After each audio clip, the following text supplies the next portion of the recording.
सहरसा जा रही वैशाली एक्सप्रेस में आग लग गई। S6 कोच में आग लगने से हड़कंप मच गया। 19 रेल यात्री घायल हो गए हैं। हादसे के शिकार अधिकारिक रेल यात्री छठ पूजा में शामिल होने के लिए जा रहे थे। 11 रेल यात्रियों को सफाई मेडिकल यूनिवर्सिटी भेजा गया है। 8 रेल यात्रियों को मुख्यालय की डॉक्टर भीमराव अंबेडकर राजकीय संयुक्त चिकित्सालय में भर्ती कराया गया। आग लगने के कारणों का फिलहाल पता नहीं चल पाया है।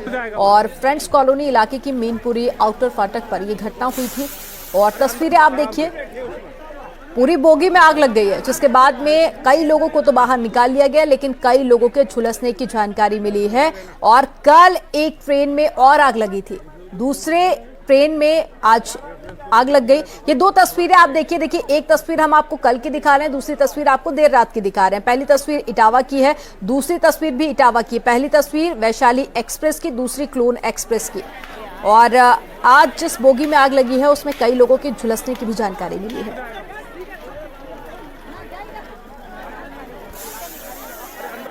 देखिए, आज की जो घटना है जिसमें एक फायर इंसिडेंट हुआ है, जो प्रक्रिया है उसमें बेसिकली आरपीएफ के द्वारा एक रिपोर्ट दी जाती है, जिसके आधार पे जीआरपी सैम्पलिंग के लिए भेजती है, जिसमें जो सैंपल है लोकल फील्ड यूनिट स्तर से एफएसएल को भेजा जाता है।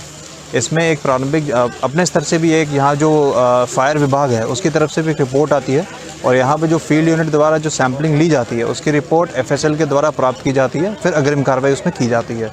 तो आज की घटना में भी जो सैंपल्स हैं वो उठाए जाएंगे। छठ पर्व के 4 बैग था मेरे पास, सब चोरी हो गया। कितने लोग तुम्हारे साथ में थे छठ पर्व मनाने के लिए जाने वाले? मैं अकेले थे सर। मैं कम से कम मैं अकेला जा रहा था अपने गांव का। 042 छठ पर्व के लिए जा रहे थे बस। 1136 97 अगला। जी सब छठे पर्व मनाने के लिए सब जा रहे हैं। इससे पहले नोएडा और ग्रेटर नोएडा में बस में आग का तांडव देखने को मिला। ग्रेटर नोएडा में यमुना एक्सप्रेसवे के 0 पॉइंट पर डबल डेकर बस में भीषण आग लग गई।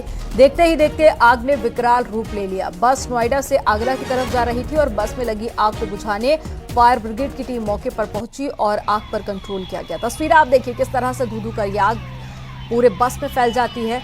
पहली तस्वीर ग्रेटर नोएडा की, दूसरी तस्वीर आपको नोएडा की दिखा रहे हैं, जहां पर बिहार जा रही थी बस और इसी दौरान यहां पर भी बस में आग लग जाती है।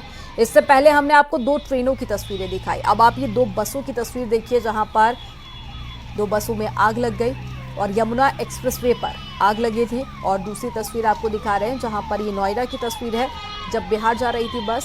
छठ महापर्व है और ऐसे में बड़ी संख्या में लोग अपने गाँव जा रहे हैं, अपने घर जा रहे हैं। और एक तरफ ट्रेन में हादसा होता है, दूसरी तरफ बस में भी आग लगने की जानकारी मिली है। हालांकि आग कैसे लगी थी, फिलहाल इन कारणों का पता लगाने की कोशिश की जा रही है।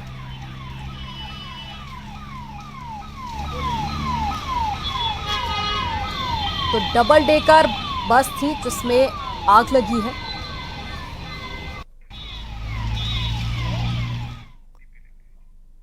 मथुरा विवाद से जुड़ी बड़ी खबर है। सभी 16 याचिकाओं पर इलाहाबाद हाईकोर्ट में सुनवाई होगी। आज सुबह 10 बजे याचिकाओं पर सुनवाई होनी है।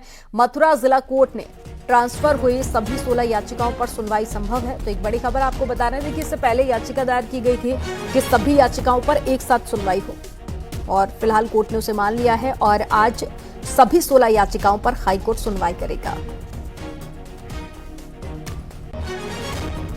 जिसमें मथुरा विवाद से जुड़े हुए कई याचिकाएं दायर की गई हैं।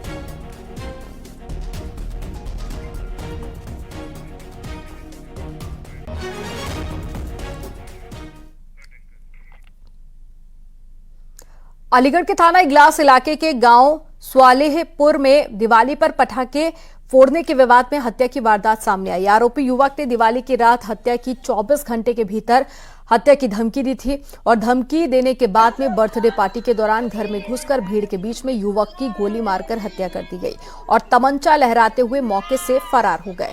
घटना की सूचना पर पहुंची पुलिस ने शव को पोस्टमार्टम के लिए भेज दिया है। परिजनों की तहरीर के आधार पर 7 लोगों को हिरासत में लिया गया है।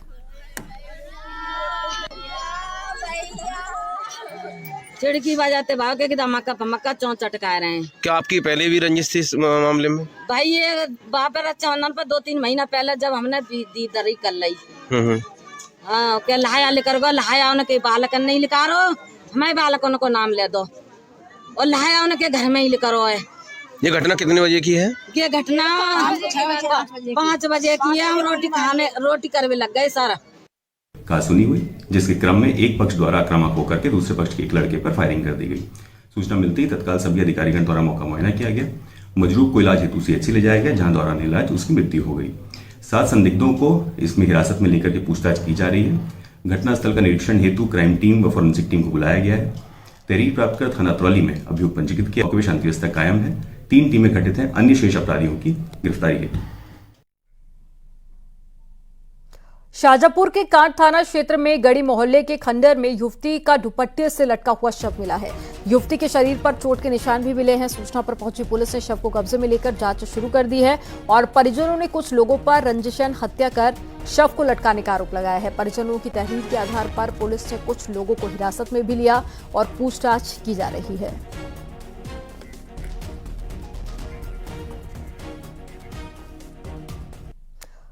दिल्ली NCR में वायु प्रदूषण का स्तर लगातार गंभीर श्रेणी में बना हुआ है। लोगों के लिए प्रदूषण बड़ा खतरा बनता जा रहा है। इस वजह से लोगों को आंखों में जलन की समस्या और सांस लेने में दिक्कत भी होने लगी है, क्योंकि कई इलाकों में AQI 500 के पार पहुंच गया है। आज भी दिल्ली का AQI 450 के पार पहुंच गया, जो कि बेहद खराब श्रेणी में है। इस वजह से स्मॉग की चादर ने शहर को पूरी तरह से अपने आगोश में ले लिया है और आसमान पर धूल के गुबार भी छाए हुए हैं। सुप्रीम कोर्ट ने दिल्ली NCR में बढ़े हुए प्रदूषण पर चिंता जाहिर की है और साथ ही राज्य सरकारों को कड़े कदम उठाने के निर्देश भी दिए हैं। दिल्ली NCR में लगातार प्रदूषण से लोगों को राहत मिलती हुई नजर नहीं आ रही है। सबसे बड़ी वजह है कि दीपावली के बाद से लगातार जो एयर पोल्यूशन इंडेक्स है वो कहीं ना कहीं लगातार बढ़ा हुआ है। सबसे ज्यादा अगर बात करें एयर क्वालिटी इंडेक्स की तो वो लगभग 400 के पार न केवल दिल्ली में बल्कि नोएडा, गाजियाबाद, मेरठ, इन तमाम इलाकों में प्रदूषण का जो स्तर है वो लगातार बिगड़ा हुआ है। अगर हम आपको तस्वीरों में दिखाएं तो आप देखिए इंडिया गेट के और मंडी हाउस के आसपास का इलाका ये जो है वो आप देख सकते हैं कि किस तरह धुंध की चादरों में लिपटा हुआ है। वजह ये है कि एयर क्वालिटी इंडेक्स बहुत गंभीर श्रेणी में बना हुआ है। हालांकि दिल्ली सरकार की बात करें तो उनकी तरफ से दिल्ली में इस समय पूरे कंस्ट्रक्शंस पर बैन लगा दिए गए हैं। केवल उन्हीं कंस्ट्रक्शंस को इजाजत दी गई है जो ग्रैब के अंतर्गत आते हैं। साथ ही साथ पूरी तरीके से दिल्ली में जो डीजल गाड़ियां हैं उनको एंटर यानी कि दिल्ली की सीमा से अंदर आने के लिए मनाही है। BS6 की गाड़ियां ही दिल्ली में चल सकती हैं। बैटरी के द्वारा जो गाड़ियां चलती हैं उनको दिल्ली में चलने की इजाजत है।